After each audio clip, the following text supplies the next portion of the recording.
Bonjour à toutes, bonjour à tous. J'attends quelques minutes. Je suis sur le point de quitter le siège social du Rassemblement des droits de l'homme à Nice. Et avant le départ, je voulais vous faire un visio pour vous donner quelques informations et avant tout vous souhaiter un excellent 14 juillet pour demain qui reste quand même notre fête nationale. Alors on va célébrer surtout le mouvement du Rassemblement des droits de l'homme, car c'est la seule entité qui est à l'écoute des Françaises et des Français. Je vous souhaite un excellent week-end. Je me permets, pendant que les gens se positionnent, de répondre à 2 messages. Ce sera très rapide. J'espère que vous allez me pardonner pour cela, mais c'est 2 messages afférents au Rassemblement des droits de l'homme. Donc le temps que les gens se positionnent, je vais répondre très rapidement et je vous remercie de cette attente.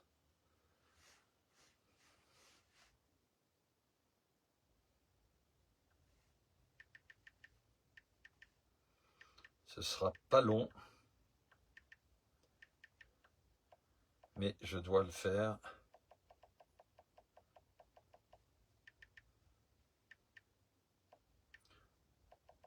Voilà pour le premier message. Deuxième, et je suis à vous.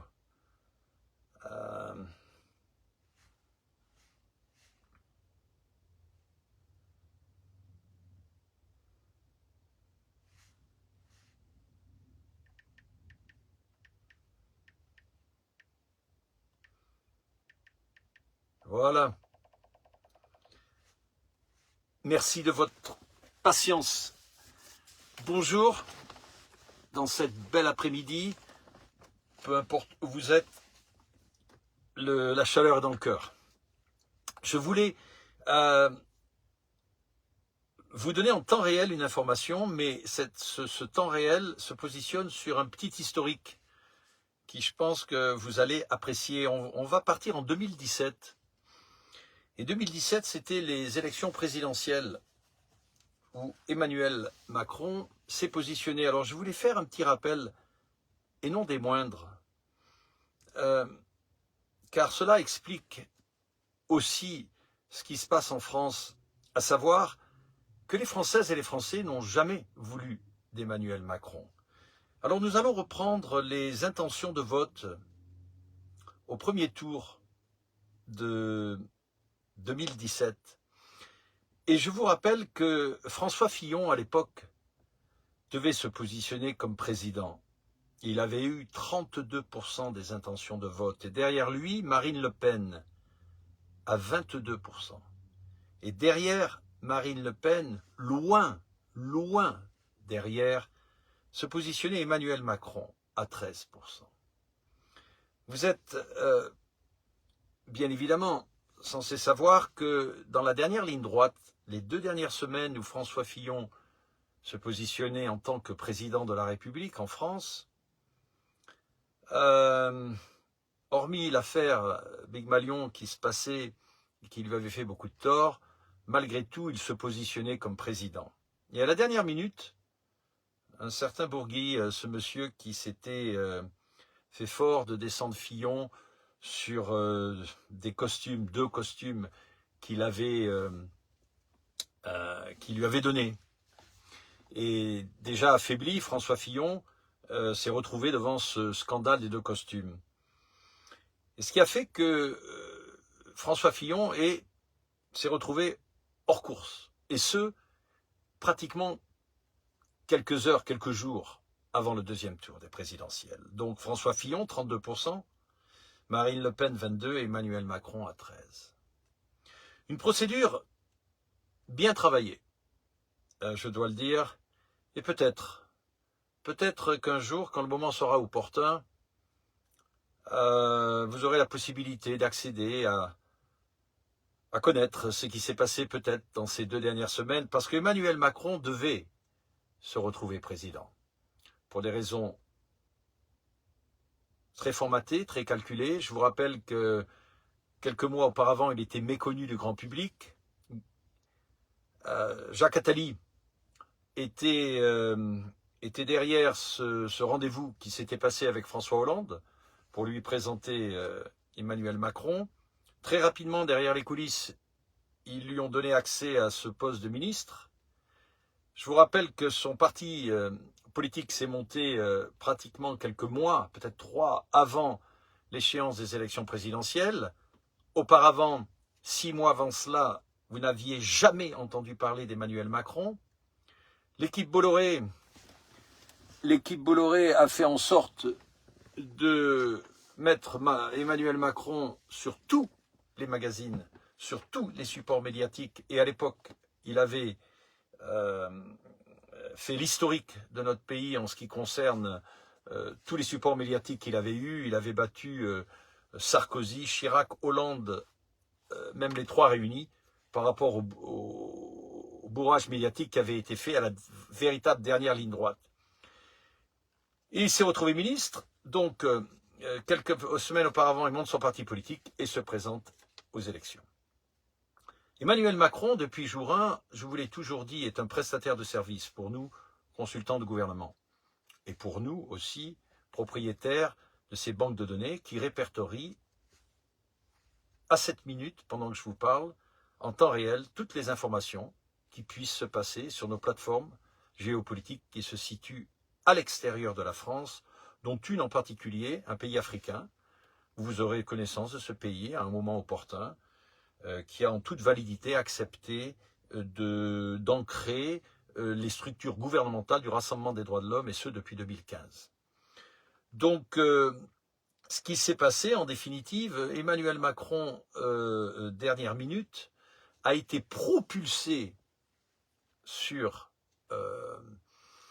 ces élections. Alors, il faut réfléchir.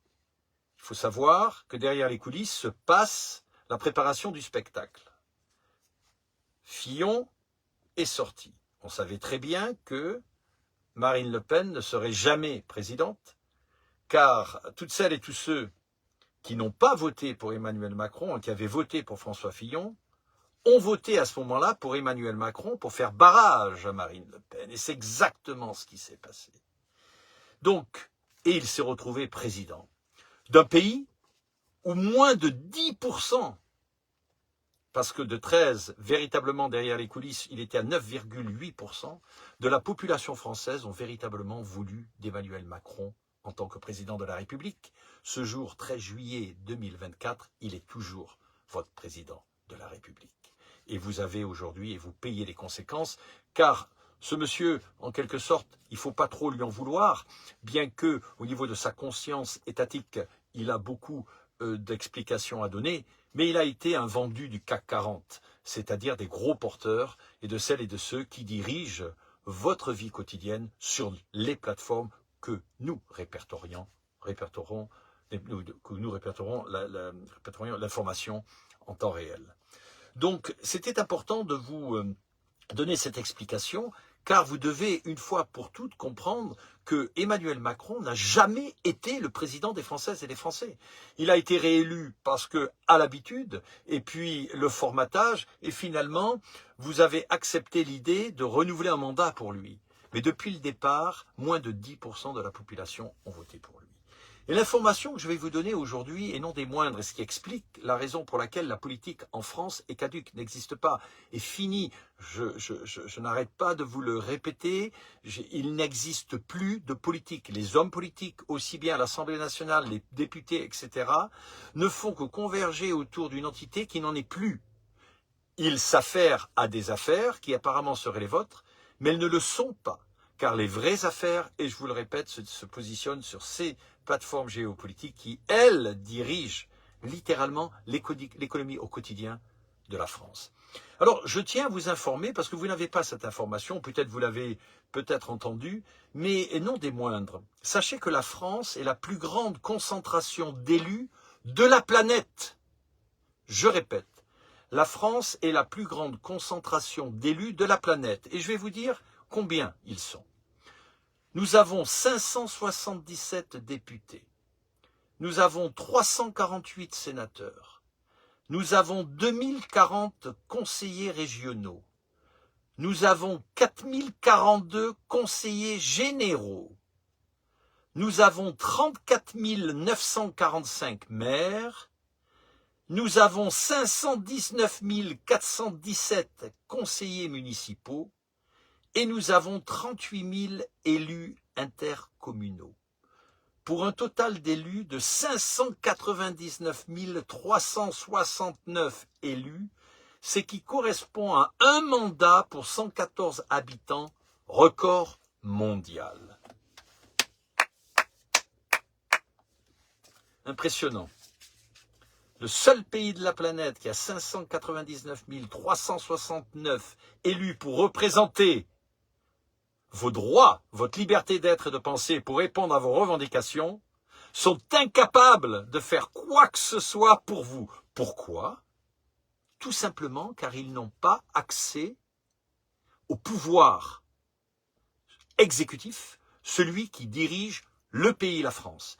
Et pour avoir accès à ce pouvoir exécutif, il faut tout simplement avoir accès aux banques de données qui, elles, ont répertorié cette information, qu'elles ont bien voulu mettre à disposition uniquement au Rassemblement des droits de l'homme, sous la responsabilité de Philippe Argillier, moi-même, en tant que, pour 3 ans uniquement, chef d'État en mai 2027. Ce sera à vous de voir, ce sera à vous de voter. Donc de toute façon, une chose est certaine, je tenais quand même à vous préciser, et les chiffres sont importants, 599 369 élus sont supposés représenter vos intérêts au jour le jour, record mondial. Et regardez dans quelle déchéance le pays est. Les Françaises et les Français doivent lutter aujourd'hui, parce qu'on est en été, d'arrêter l'air conditionné et prochainement de ne pas mettre leur chauffage parce que l'électricité a monté de près de 30%. Le pouvoir d'achat a diminué. Le coût de la vie a augmenté. Avec tous ces élus, mais que font-ils? Alors moi, je vous pose une question. Vous allez aux urnes voter pour ces gens-là et c'est vous qui payez tout ça. Sachez que les 599 369 élus sont payés par vous, pour vos intérêts. Que font-ils? Que font-ils? Alors, je peux vous garantir une chose, et ce petit papier, je vais le garder. Car si vous avez cet éveil de conscience de vous réunir autour du Rassemblement des droits de l'homme, je vous ressortirai ce papier en octobre 2027. Et on fera le calcul de nombre d'élus qui seront responsables à ce moment-là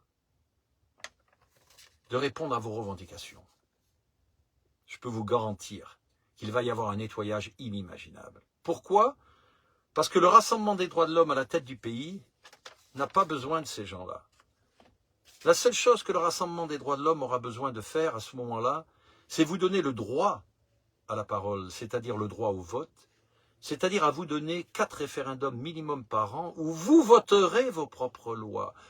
Et l'Assemblée nationale, Emmanuel Macron l'a dissout pour des raisons stratégiques, pour lui, et il s'est trompé, ça a été nul, véritablement, cette démarche qu'il a faite. Par contre, il y a une forte probabilité que l'Assemblée nationale n'ait aucune raison d'être le jour où le Rassemblement des droits de l'homme est à la tête du pays. Et peut-être que moi-même, je serai très heureux de faire l'inauguration en tant que musée de l'Assemblée nationale.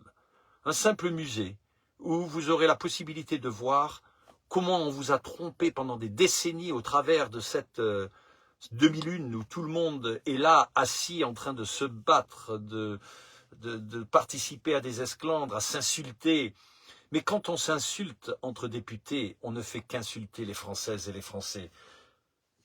Je suis là encore à me battre, y compris mon service de communication, parce que ces informations, je suis assis à l'arrière de mon véhicule maintenant, parce que je vais bientôt partir, on n'est pas encore parti, je vais quitter le siège, mais je ne suis pas sur un plateau de TF1, je suis ni sur un plateau de BFM, CNews, je ne suis pas sur Radio France, France Inter, etc., en radio pour pouvoir vous donner ces informations. Parce que le taux de criminalité au travers de nos journalistes est à 100%, 10 sur 10, en ce qui concerne le RDH. Ils ont encore aujourd'hui refusé toute possibilité d'accès à donner la parole à vous, Françaises et Français, au travers de ma voix, qui est la seule, je dis bien la seule, à défendre vos intérêts. au travers de nos valeurs républicaines. Je suis le seul. Ce n'est pas une question d'arrogance, ce n'est pas non plus pour dire « je suis le seul », c'est juste un état de fait. Et le problème dans tout ça, c'est que je suis encore et toujours censuré, c'est-à-dire que vous l'êtes. Je vois qu'il y a à cette minute, au total, selon Facebook, 105 vues, alors que j'ai la possibilité d'accéder en temps réel. À 7 minutes, on est plus de 10 000. Et d'ailleurs, on fera sans doute des copies pour qu'on vous montre. Et visionner à plusieurs centaines de milliers alors que Facebook montre quelques milliers. La censure va même jusqu'à faire croire aux gens qui m'écoutent qu'ils sont très peu. Mais malgré tout, même aux véritables chiffres, nous sommes très peu par rapport aux 68 millions de Françaises et de Français. Voilà, donc je voulais vous donner cette information car c'était une information vitale. Déjà pour vous dire, 1, votre président n'a jamais été votre président. 2, vous avez élu le nombre le plus important de la planète de députés et d'élus donc pour vous représenter, peu importe quel qu'il soit. Et en résumé, parce que c'est ça qui compte, le blablabla et les paroles et toutes les promesses politiques qu'ils vont vous faire dans la prochaine année maintenant, cette assemblée, ils vont tous se battre, probablement on va dissoudre l'assemblée l'année prochaine, et puis pour remettre, on va essayer de remettre Bordella, je vais pas être vulgaire, je vais me retenir, je vais me retenir, mais la situation est très grave si vous ne prenez pas vos responsabilités. Sachez que si la situation est grave, c'est que vous en êtes responsable. C'est que vous ne faites pas, pour celles et ceux qui m'écoutent, les démarches suffisantes pour imposer le rassemblement des droits de l'homme. Et vous êtes, au total, le calcul de celles et ceux qui suivent le RDH, c'est à peu près 4 millions d'individus en France, en souterrain, qui suivent ce mouvement, le rassemblement des droits de l'homme. Vous imaginez si même 1% de ces 4 millions, c'est-à-dire 40 000 personnes, se trouvaient à Paris et bloquaient, par exemple, l'agence France Presse ou TF1 ou le plateau de BFM, serait suffisant pour attirer l'attention, imposer la voix du rassemblement des droits de l'homme, et à ce moment-là, ils n'auraient pas d'autre choix que je me positionne sur leur plateau pour finalement faire en sorte de rendre une justice, c'est-à-dire votre justice. Voilà, la balle est de nouveau dans votre camp, je ne pourrai pas faire ça seul, je compte sur vous, je vous adresse beaucoup d'amour, vous souhaite un excellent 14 juillet, célébrons l'arrivée du rassemblement des droits de l'homme, célébrons avant tout votre liberté. Je vous aime beaucoup, à très bientôt. Au revoir. Votre liberté à venir avec le rassemblement des droits de l'homme. Au revoir. Et vivre la France.